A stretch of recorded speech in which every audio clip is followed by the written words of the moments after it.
I have gone back and forth about sharing. You guys have probably seen this outfit before. You ready to play? You hungry? All of the above?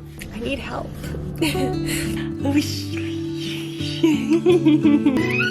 I know! So that I can be the best version of a mom for her.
Hello everybody, welcome back to my channel. I hope y'all are doing super duper well. Annie is down for her first nap. I literally can't stop watching her on the monitor when she's napping. But that means it's time to get this mama ready for the day. There are 3 very important requirements as I'm putting together an outfit as a work from home mom. First and foremost, the outfit needs to be comfy. We are going to be doing a lot of baby playtime. We're gonna be sitting doing a lot of computer work, and then we're also gonna be doing the occasional household chore, so the outfit needs to be comfy for all of those things. I also need to feel cute in said comfy outfit. Even though I'm at home for most of the workday, if an outfit fits nice and I like the colors of it, it just makes the world of a difference. And number 3, it also has to be functional for not only the activities that I listed before, but I also need to take into account breastfeeding a baby throughout the day. So things need to be accessible, if you know what I'm saying. So with that said, when it comes to putting together the perfect work from home outfit as a mom, it all starts with the bra and underwear. And I feel like if you are pregnant, freshly postpartum, or in a similar stage of life that I am right now, I feel like you know how important quality and comfy bras and underwear are, and also how difficult those are to come by with our constantly changing bodies. I found my absolute favorite go-to underwear when I was pregnant with Annie, and they're by the brand Bodily, and they continued to be my favorite during postpartum and beyond. You've actually seen me sport them in a few vlogs so far. They're so soft, they're so stretchy, they're absolutely incredible. They also have incredible options when it comes to bras, whether you are pregnant, postpartum, or breastfeeding. So a huge shout out to Bodily for sponsoring this portion of today's video, because this partnership could not be a better fit, pun intended. Bodily's mission as a brand is pretty incredible, seeking to destigmatize women's bodies and support the bodily transitions across under-discussed areas of women's health: pregnancy, pregnancy loss, birth recovery, postpartum, and breastfeeding. They understand the importance of providing research-led products and medically validated content to help women navigate these experiences confidently. Specifically, their bras follow a staged approach to recommend the perfect bra depending on where you're at in your journey. The everything bra is exactly how it sounds. Through the most sensitive times of pregnancy and postpartum, this bra is your everything. It's a stage 1 optimized clip-down bra for 24/7 maternity and nursing comfort. The effortless bra is a stage 1 pull-down bralette with a 5-row back closure and adjustable straps, taking you from pregnancy all the way through postpartum. awesome. It's clip free and can be worn around the clock and is super, super comfortable for sleeping, which for me was very, very important, especially in the early postpartum days, because there is absolutely nothing worse than wearing something that is uncomfortable that you do need to wear during those early days for those every few hour wake ups. The So Easy bra is a stage 2 nursing and maternity bra that offers a subtle amount of support, making it feel like one of your fave pre-pregnancy bralettes while still offering a comfortable pull down design for quick and easy access. They also sent me the Everything cover, which is the same incredibly soft fabric as the Everything bra, and it can be used 1,000 different ways. But I'm excited to use it for a little bit of extra coverage if I'm nursing out and about, or as a blanket if it's time for a nap and we're also out and about with Annie. I will have the Bodily website as well as all of these products linked down below. Now that we've got the super comfies on, I like to round out my outfit with some cute high-waisted comfy sweatpants, as well as a cropped sweatshirt. You guys have probably seen this outfit before. And there we have it. I feel comfy, I feel cute, I feel functional, and I'm ready to take on this day.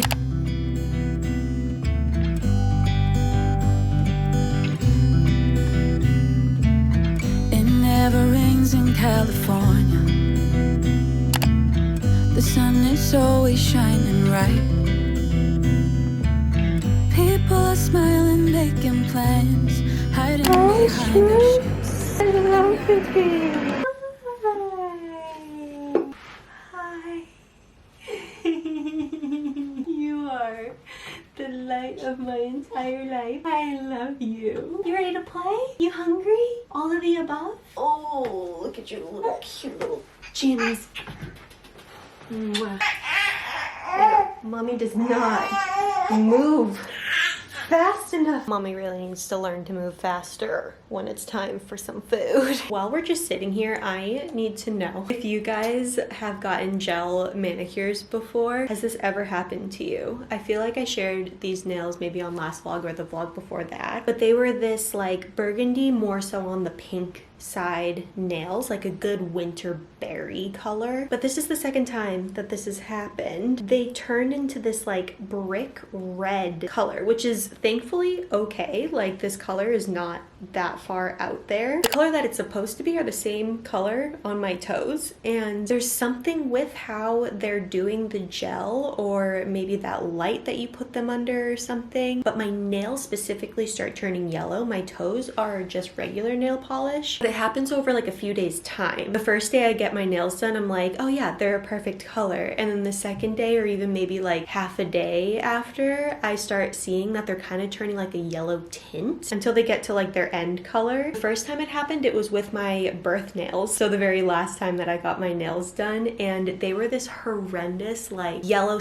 / pink lemonade color when I got this like bright Barbie pink color, and they were like kind of tie-dye looking because the color was so bright, so the yellow was like really shining through, and I ended up going back and getting them fixed just with regular polish, I think, because they were bothering me so much and I wanted the pink to be perfect for my birth nails. But yeah, I think that's the last time I'm gonna get gel on my fingernails because it's just not working out. And I mostly go to get my nails just like cleaned up and looking fresh anyway. The color is just an additive, but because they keep changing color, it's just not worth it. I'm probably just gonna stick with regular polish if I go back again. Jack just got home with a few donuts, so it's a good day. Work has been absolutely insane lately. There's just like lots of tasks to do, so the whole balancing of life thing has been pretty difficult. But today, on this glorious Friday, it's not too heavy, which I'm really happy about. I feel like I can be more present in each section of the day, whether it's playing with her, doing my work, or filming something or editing something. I know! If there's not so much going on, you know? And I love being able to compartmentalize the different parts of the day. Hey, sugar muffin. She's in a pretty good mood right now, and I'm contemplating taking her 4-month pictures because I love the ones where we can get a smile, but it's hit or miss. You never know what you're gonna get. But she's in one of my current favorite outfits of this stage, so I think that with her little Annie sweater for her milestone pictures would be really cute. Okay, I've talked myself into it. We're gonna try. You look so freaking cute in this sweater. Do you like it? Oh man, here we go.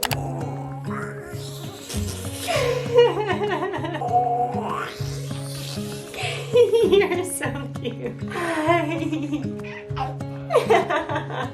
What was that sound? Where are you going? Oh my gosh, that's so cute. One of the activities that we do with Annie when she's just kind of over her toys is we walk around the apartment and we show her normal life things. We make lunch together, babies. Let's watch mom make lunch. While Jack takes Annie for a little bit longer before her next nappy, I like to make lunch. On Fridays, if you follow me on Instagram, you would know that they are Nacho Fridays, aka Leftover Taco Tuesday Fridays. I literally posted on my Instagram story one time about how Fridays are my absolute favorite day of the week. Even though it's technically a work day, it's still just got like really good vibes in the air, you know? Do you guys agree? Or do you like a different day of the week? I met someone once whose favorite day of the week was Monday. I've never not understood somebody so much in my entire life. But I posted that Friday was like the best day of the week for the vibes. And then someone also said, plus it's Nacho Friday. And I'm like, you're correct. So like that definitely has to do with it. So Nacho Fridays are for sure a thing in this house. But Jack still likes a sandwich. So let's make a Sammy. Dave's Killer Bread, mayo on both sides. You helping mommy make daddy's sandwich, baby? You want to touch the mayonnaise? No, don't touch the mayonnaise. Mustard also on both sides. Spicy mustard for us. Slice of provolone. Hot crushed red peppers. 2 to 3 slices of turkey. Usually pickles are next, but we are out. So skipping straight to the hot banana peppers. Some lettuce shreds. Salt. Onion powder.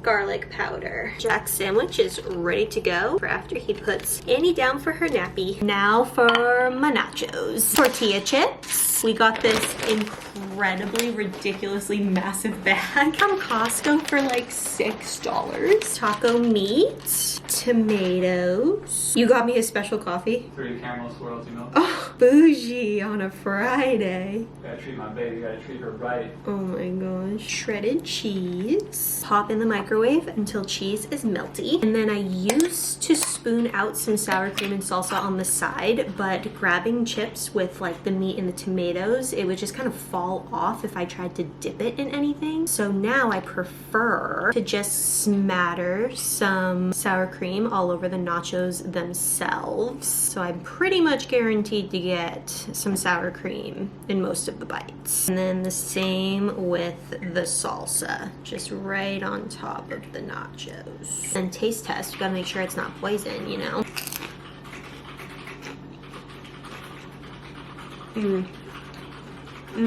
So good. I'm gonna enjoy this and then I'm gonna edit a vlog as much as I can before Annie wakes up from her second nappy.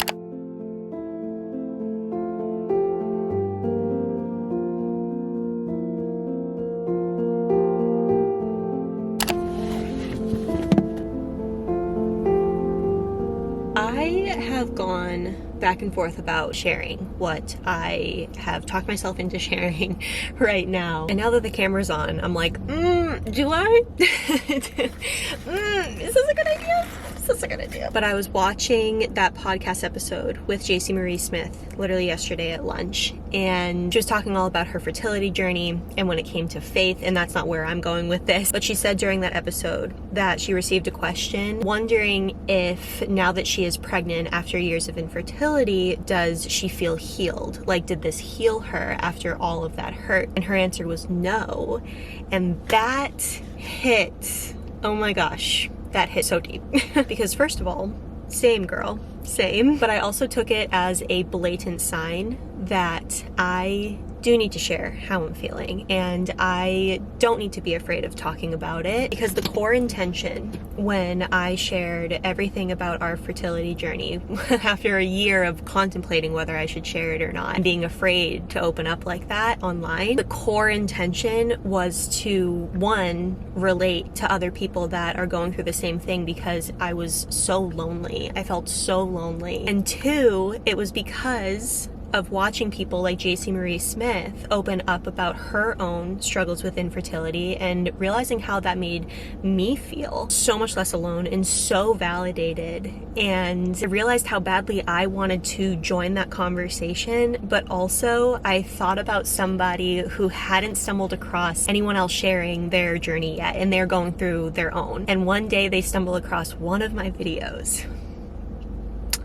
Come on, Mac, you can get through this. And them stumbling across one of my videos and realizing that they aren't alone at all and reading comments of all these other people who are going through the same thing, and how freaking cool that is that I could make their day better, or I could validate them in that way, just like people like Jason Marie Smith, who are brave enough to share their feelings and their experiences and their hurt, make me feel whenever they opened up about their journey, or how they're feeling now that they're pregnant, or how they're feeling now that they have their baby. So here I am. Hello. I really just want to note two things though. One, whenever I am opening up about any personal struggles that I'm having, whether it's postpartum or anything else, I just want to reiterate, this is my experience. And I know that there are a lot of people that still watch me that are fighting for their babies, and they're in the trenches, or they are pregnant and they're excited to welcome their baby that they fought for so long, or just welcome them into the world in general. And I want to reiterate that my experience postpartum is not everybody's, and yours could be so good, and even still mine is really, really good. But I don't want you to watch this and think this is going to be my experience, or think that I'm trying to project my experience on you at all. It is just me simply sharing my experience. Another podcast that I was listening to recently, a woman said on there regarding like pregnancy, birth, and postpartum, it's almost like we can't have all three. One of them has got to be super rough. You know, some women have a really, really tough pregnancy, but their birth and postpartum experience are incredible. And some people have really tough births, but their pregnancy and postpartum experience was awesome. I loved my pregnancy. My pregnancy, even though it was scary sometimes, my pregnancy was so beautiful. And that whole year, 2023, was so good to me. It was so good to me. And that was healing in a lot of ways, to have a year like that. And my birth experience was the most empowering experience I have literally ever experienced in my life. Postpartum, on the other hand, that's been a ride. That has been a ride. But overall, right here, as I'm sitting here right now, and I'm not having a bad day, so this is actually a pretty good day to talk about it, I'm really excited this week because I am finally getting help. And that feels really good to say. When I went to my 6-week postpartum appointment with my doctor, I told you guys that that was a really healing experience, and it really was. Like, it kind of felt like I closed out my birth story in a way by getting to talk to my own doctor who delivered my baby and coached me through that. But of course, we're talking about how I'm feeling, and I definitely still felt in the trenches, but I told her that every month, or even every couple of weeks, the fog of the postpartum was lifting slowly but surely, and I could definitely see the light. And I'll say that that's still the experience. Hanny is 4 months going on 5, and I feel clearer every single month, and that's amazing. So I thought that it would continue to do that, and it has. But I remember at the end of that appointment, she said, you know, I'm so glad you're starting to feel better. I'm so glad the cloud is lifting, but if you ever get to a point where you're just like, it's just not clicking, or it's stopped lifting, reach out to us. We have a lot of support and resources that we can share with you. And I remember thinking, that won't be necessary. That could never be me, you know? That could never be me, because, the second thing I wanted to mention, and this sparked it, is that I am so incredibly grateful for my baby. And I never want me talking about these struggles to be misconstrued that she isn't the best thing that's ever happened to me. Like, this baby is freaking gold. Like, she's so perfect in my eyes. The way she makes me laugh, she's so funny. And the joy that she fills my heart with, and I've never known a love like it. It is truly true what they say. It takes a little longer for some people to get there, sometimes, like myself, but I am truly just an obsessed mom. Like, I am obsessed with my child, and I'm not afraid to admit that. But it is really confusing when you've fought for 3 to 4 years to get a child here with you, and now that they're finally here, to be having such a hard, tough experience. And so when my doctor said, you know, reach out to us, all this stuff, I'm like, no, I have fought so long for this baby, and I am continuing to get better and better, and I am not going to need help, because who fights so long for a baby and has a hard time? Like, that doesn't make sense. Like, that is my own voice talking to me. And oh gosh, I look at past Mac and I'm like, who's going to tell her? Who's gonna tell her? Don't worry, she'll figure it out for herself one day. The majority of my days, and I'm really happy to say this, are really good. I'm having really good days. I have a clear mental space, but there are still just some random days that are so much harder than just having a hard day.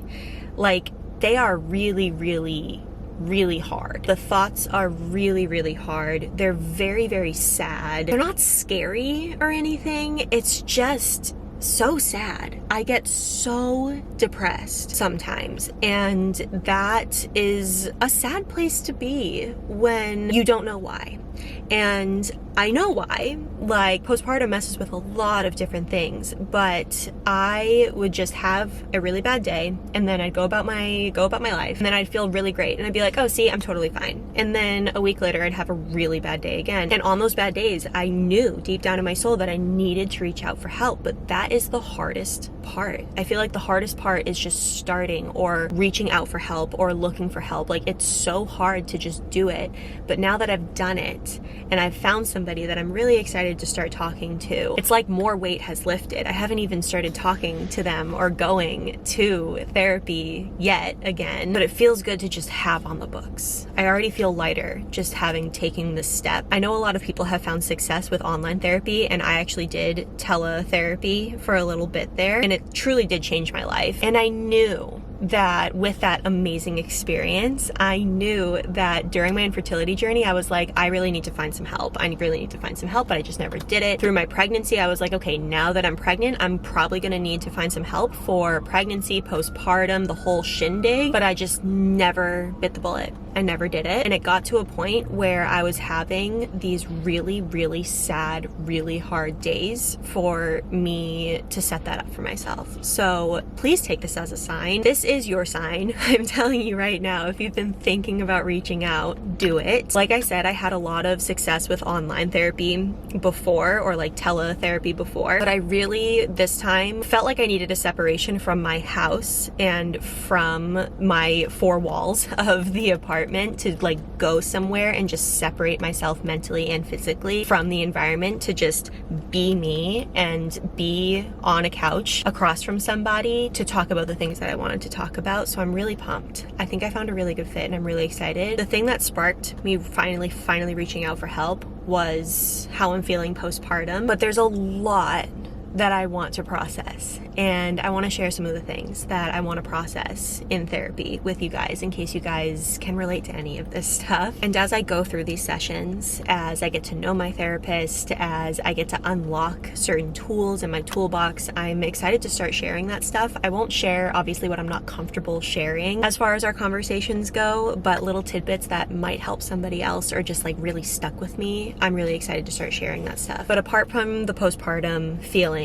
and thoughts that I definitely need to talk through and process, I need to process just what happened the last 3 to 4 years. You know, I was talking to my friend, and she said that therapy should just come as like an unsaid service for anybody going through infertility, and I could not agree more. When you're trying to conceive and things aren't going how you expected, and then when you dive into different infertility treatments and different infertility options, you just feel like you've all of a sudden gotten on a hamster wheel, and you're constantly wondering what the next step is and what the next procedure is and what the next medication is or what the next cycle looks like. You're just constantly on to the next thing, and you barely get time to process what happened or what results you just got, or this treatment didn't work, or you get all the way to your transfer and then it fails and you're devastated, but you have to keep moving because what other choice do you have, you know? And there just wasn't time for me to process it. And you get all the way to that positive test, and it's incredible. Like, that moment you guys saw, like, I don't have to explain what that moment meant to us, but you think once you get that line, that's what you've been fighting for, and then you're done. Like, that's it. Like, you've got there, you've got what you were fighting for, what you've worked so hard for, what you've put your literal sweat, blood, tears to get, and you think, okay, once I get that, you're good. And no, because then the anxiety kicks in, and then pregnancy in general, infertility or not, is an incredibly personal experience. And so you're there, and now you're going through all of these other things that have to do with pregnancy, and you are not processing processing what just happened the last 3 to 4 years that got you to this place. So then you have your pregnancy and then birth. And that's a whole thing that you want to process, whether it's a good experience or not a good experience. So I just need to process what just happened, because I don't think I did enough of it. I don't think I've stopped enough to process this incredibly tough past 3 to 4 years that led to the most beautiful thing that's ever happened to me. But in order to show up the way that I want to show up for my daughter, I need help because she deserves that. She deserves a mom that puts in the time to make herself the best version of herself so that I can be the best version of a mom for her. And I'm really excited to do that. I'm really excited for me. Don't get me wrong, but I'm really excited to make sure that I can be the best version of myself for her. I'm really, really excited to take that step. And the other thing I want to process, there's a lot of processing, you know, but the other thing that I want to talk through is what that looks like, you know. This is my first time. Like, this is my first mom gig, and I have these ideas and these goals and what I want our relationship to look like and how to show up in that way. And I want to talk through that because a lot of it's so unsure, and I'm looking forward to talking about that as well, just motherhood and what that might look like for me and my anxieties around that and my worries around that, but also how I'm going to achieve that to the best of my ability. Like, how am I going to achieve showing up for her in the way that I want to, and the mom that I want to be for her in general, and what that looks like. So yeah, thanks for listening. I don't know if any of that made sense, but it felt good to say. So as always, if any of that resonated with you, let me know what did. If you're struggling, please take this as a literal physical sign. I'm telling you it's a sign to reach out for help, because you deserve it. For yourself, you just deserve to be the best version of you. We only got one shot at this thing, you know? We got one shot at this life, depending on what you guys believe, but you deserve to have a freaking good one, you know? That's how I feel, at least. Anyways, my friends, that is going to be it for today's video. I hope you all enjoyed it. If you haven't hit the subscribe button yet, make sure to do so down below, because I upload videos like these weekly, and I'm excited to start sharing more about this. Instagram is down below in case you guys want some more real-time updates. I love you all so much, and I will catch you in the next one, my friends. I'll see you later. Bye!